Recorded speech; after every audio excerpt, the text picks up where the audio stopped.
Welcome back to Let's Play Alan Wake 2.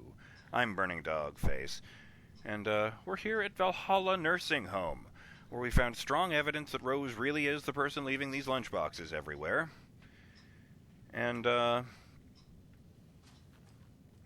met up with our old friend Odin, who seems to be living in the nursing home as opposed to, dipping back to the oldest house or whatever. So I guess he really is still on vacation 4 years later. Not gonna judge. Nice to meet you. I'm Saga. Anything good on the jukebox? Or I'm looking for the Andersons. Well, we already know there's something good in the jukebox. He just played The Poet and the Muse, a fundamental song from the old gods of Asgard. Always liked that song. Got kind of a weird headache at the part where I was talking about the Muse drowning this time for some reason, but I'm sure that's nothing. Nice to meet you. I'm Saga. Hello there. Saga Anderson. Eipä siinä. Name won't make the man worse. Even a Swedish name. I'm Musty. Anything good on the jukebox? Actually, first of all, ask about the Andersons. Do you know where I could find the Andersons? Oh, you can never know where. Only a seaman can know that. But even the seaman can't know everything. Fair enough. Thanks anyway. God of the sea. Huh. Anything good on that jukebox? We try to do good, but only Prime comes out. Music from my Swedish brothers, old gods of Asgard. My pals, the Perkele Vikings. Perkele. Were you in the band? Were you in the band? Minäkö? No. Perkele saatana, en ollut en. Not so much sweet that it fills the whole stomach. But we have shared a stage or two. Huh. Interesting. I guess that means that... No, näin se menee, että the lazy man gets sweaty when he eats. And gets chilly when he works. On ei kyllä hyvin sanottu. Words to live by. Oh, the doors are keycard locked. Interesting. At least I assume that's what that weird little thing on the door is. Some chairs knocked over. Are you planning to go watch the Deer Fest parade, Mandy May? And sit in a crowd of noisy drunks all day? I'd rather stick this knitting needle in my ear. Kind of fixated on that thought. Oh, it's Rose. Hello. Mandy May and Norman said Tor is hurt. Why didn't you mention that earlier? Oh, you mean the little bump on his noggin? It's nothing. The residents like to exaggerate. Uh-huh. I need to check Tor's room. You said I've been here before. You said I'd been here before. When was the last time I visited? Let's see exactly what she thinks she remembers. Oh, it's been years. We were all so sad when you left. After the accident. Oh, fuck this. My daughter didn't drown. You're remembering wrong. She's at home watching Night Springs with her father. Mm-hmm. It's useless. I need to stop the story. And implement the other one, right? The one that doesn't result in everyone dying, or... Rain is coming down like from the ass of Esther. Rain is coming down like from the ass of Esteri.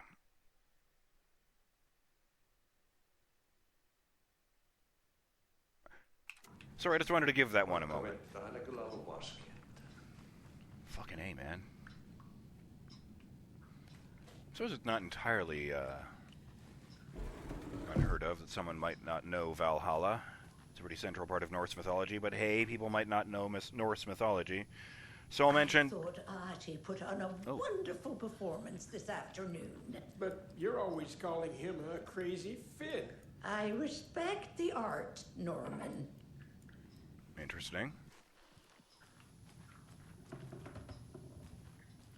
Valhalla was basically a version of heaven in Norse mythology. The Meadhall of the gods. People who proved their worth usually by dying in battle. Proved themselves victorious warriors, or not even victorious, like mighty noble warriors, and they ascended to the Meadhall, where they would literally just drink and party with other warriors for the rest of time until the very last day, because when Ragnarok comes, all of the warriors in Valhalla will be called upon to serve as the army of Odin in the final battle. So I kind of like that as the name of a place for, just the final rest before the final rest.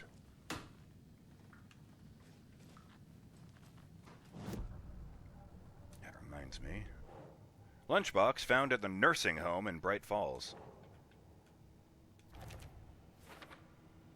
What are these? Affirmations?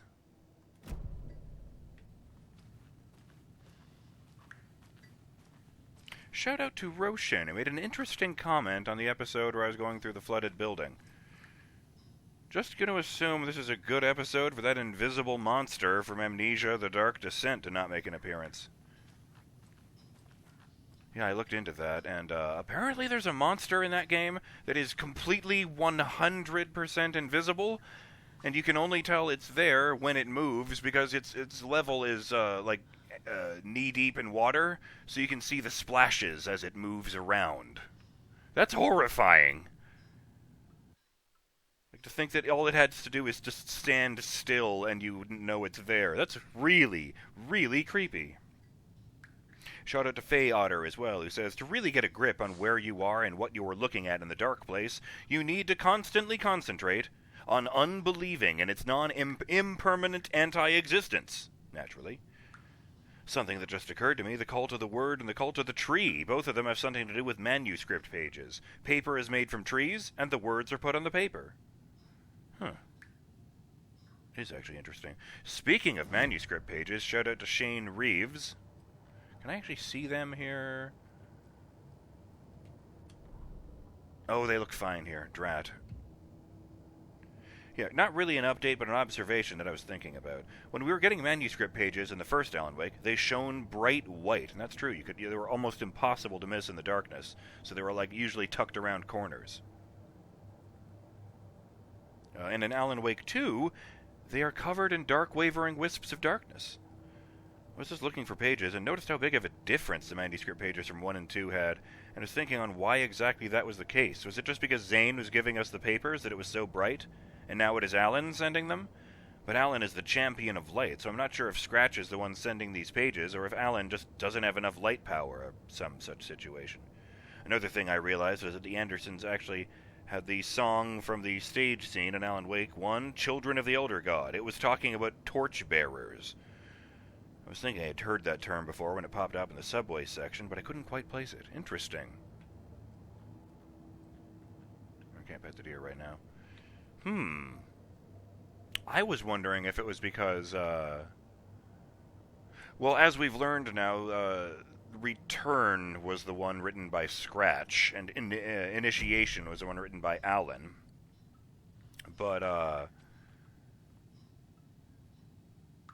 guess, yeah, we're only collecting manuscript pages in Saga's story, so those would be pages of Return. Maybe that's why. Well, up we go. I have a feeling that Tor isn't here. I feel like he's probably secluded in that other building. Just a hunch. Either way, I'm going to be totally heading over there. Even Vikings need their rest. It's very dark up here.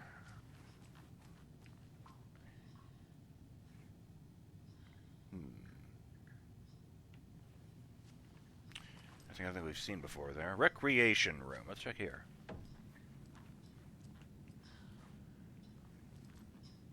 I mean, there's a pool table, but this isn't really much of a recreation room. Oh, there's a basketball on the pool table. Naturally. Oh! That's really weird. The lights in here aren't even on, but there's a save here.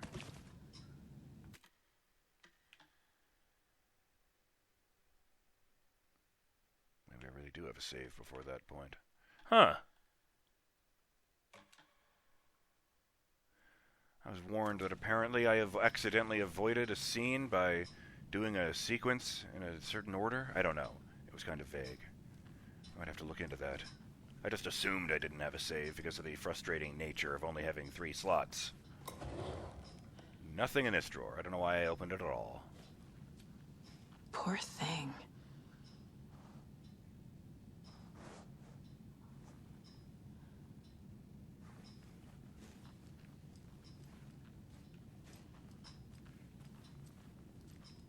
You know that weird squealing noise that deer can make? One that doesn't actually sound like it was made by a throat? I remember seeing a video of like a horror level in, what was that game called? Oh, Viscera Cleanup Detail, where you're cleaning up the gore after horror or action settings. And,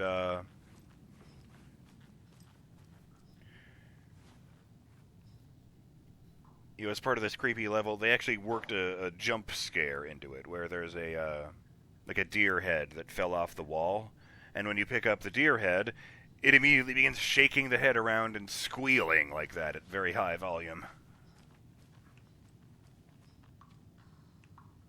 Oh, I can actually see the droplets of water falling from the ceiling. Maybe that's a... maybe not. I thought it was a rendering error when it didn't come back at first. Oh, this is Tor's room, which has been... This is Tor's room. Completely trashed. Holy shit.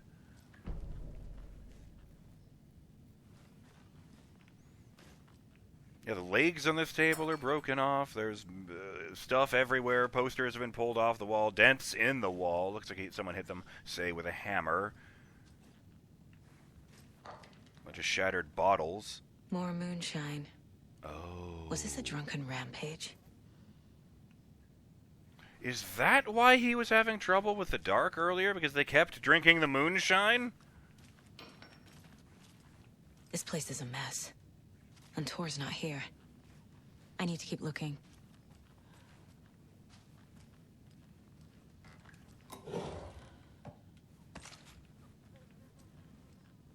Oh, it's a bedpan. Huh. How unfortunate.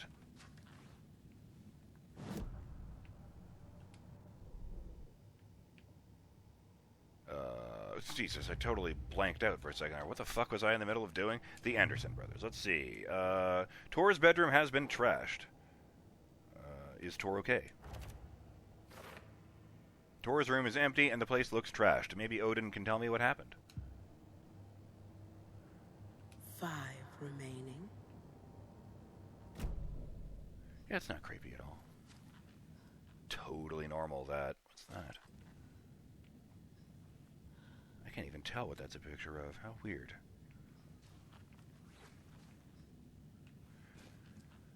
I like that, though, like this poster has been like one of the pins fell out, so it's the corners hanging down. This one's off kilter. This one's off kilter, but he hasn't actually damaged any of the old Gods of Asgard posters.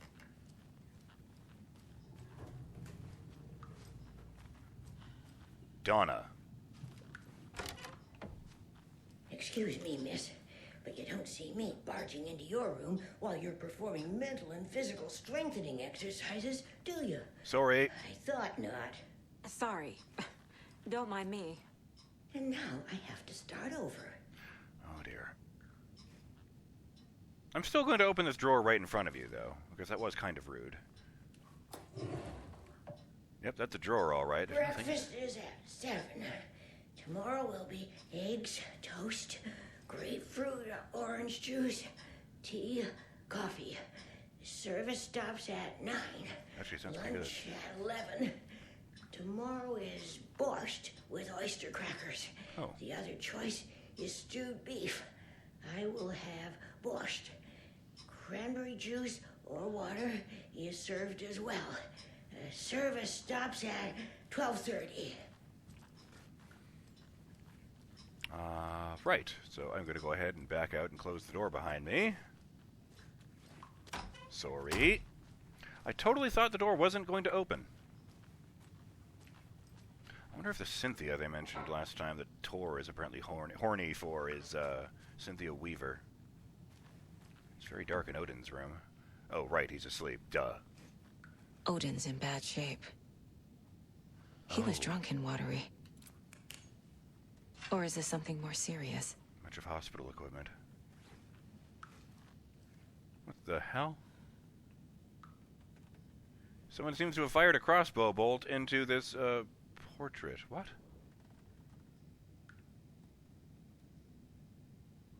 The Anderson family, 1989. Oh, the Anderson farm, 1989. I mean, Odin still has his hair. Tor still has some of his muscles, and... That woman in the painting looks like Mom. The woman holding a... Was I born here? Little black girl. Or is this more of the story? I don't know why that part surprises me. Duh. Duh.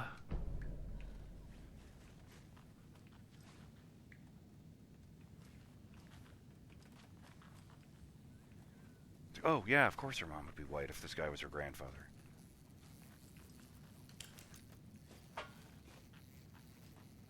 Let's read this before we start talking to him.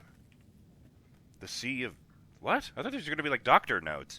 The Sea of Night, to drink from the cup of the Wise One, for wisdom, to be a seer. I gave up my eye in the light of the moon, to shine and see the many worlds to madness and beyond.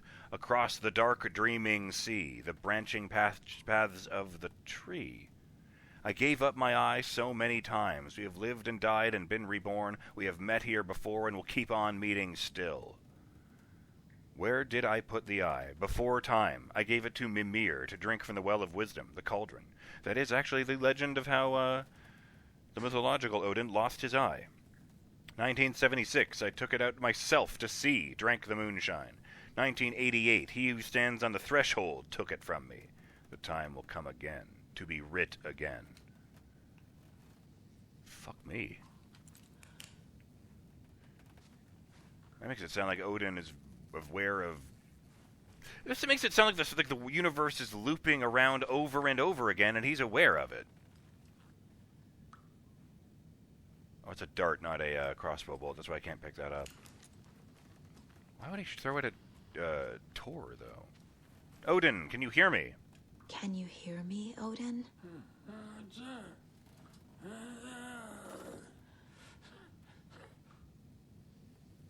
I have some questions for you.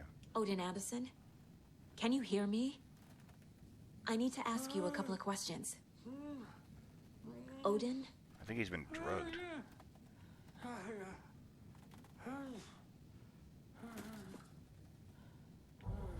Oh. He's in no shape to talk. Profiling.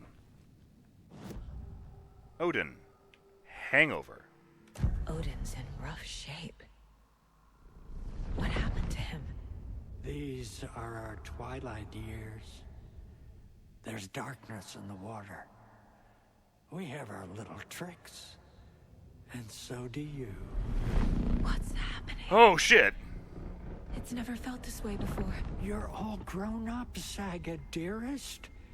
And you're back just in time. The forces of darkness are eating away at us. We're too old and weak. You have the power in you, like all Andersons. What was that? He wasn't a projection. Odin was really here. We were connected. Are they really my family? Is that why this is happening? Okay, Justin, normally when I do the profiling, it's just, it's Saga sitting at this desk in the mind place. And she, looks up and everything goes dark around her, and you see little projections, little holograms of the people she's profiling appearing behind her and saying stuff. And then they just fade out when it's over, and the lights come back up. This time, suddenly, all the lights went completely black, and Saga was replaced in the chair with Odin Anderson sitting in the mind place, and Saga was the projection, the hologram standing behind him as he thought of stuff. That was a much stronger connection than ever before. I think that's what she meant by he was really here. He was in the mind place. I'll do one more of those. There's a couple more before we call it an episode. The cult photo, our connection, the clicker. Our connection! I've never connected to someone like this in my mind place before. How is this happening? I was glad to answer your call. Vikings are born travelers. You are a seer. You can see the truth. But your grandpa will want to tell you more himself. Wouldn't want to steal his thunder. See what you did there. Tor is in danger. You can save him. Is my mind place more than just a mental technique? Sometimes my mind place even baffles me. Is this the reason? Is there something more than intuition behind it? One thing at a time. Tor is in trouble. Once I help him, he can maybe tell me more. She must have imagined and redesigned every detail of the mind place so many times that it became real. Maybe it's like an apartment somewhere in the dark place. Well, we can still talk about the cult photo, the clicker, and Tor in danger, but for the moment, and on that profoundly interesting note, I'm going to call it an episode. I'm BurningDogFace, and I will see you next time on Let's Play Alan Wake 2, when we continue pondering these strange happenings, and, continue looking around the nursing home, I suppose. Till then, have yourselves a great day, and stay in the light.